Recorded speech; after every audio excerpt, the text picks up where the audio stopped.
This morning, a new twist in the investigation of University of Idaho murder suspect Bryan Kohberger. Oh my God. Body camera footage obtained by ABC News shows police responding to an alleged home invasion 1 year before the murders, less than 10 miles from the off-campus home where 4 University of Idaho students were stabbed to death. The woman tells police it was about 3:30 a.m. when a masked intruder entered her bedroom in Pullman, Washington, holding a knife.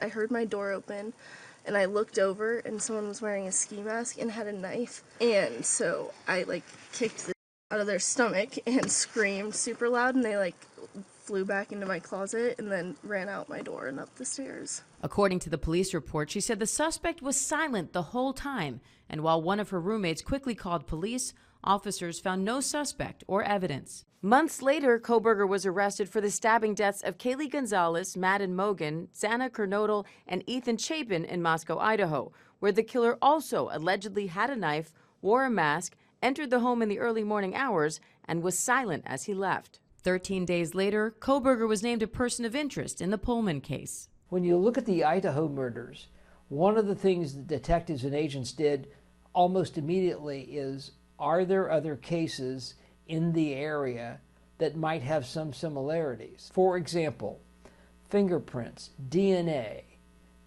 hair samples, anything that you could either biologically or genetically or fingerprint-wise link the suspect to that particular burglary. But according to the report, the woman described the Pullman suspect as 5'3" to 5'5".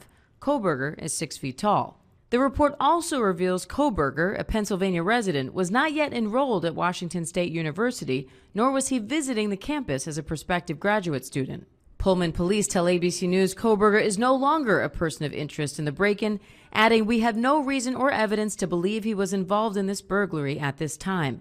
The case is now closed, but remains unsolved. Now, with Kohberger's murder trial slated to start in August, questions are growing about whether the defense will try to use that to raise doubt. Without a doubt, Bryan Kohberger's defense team is going to try to raise reasonable doubt by pointing to an alternative suspect.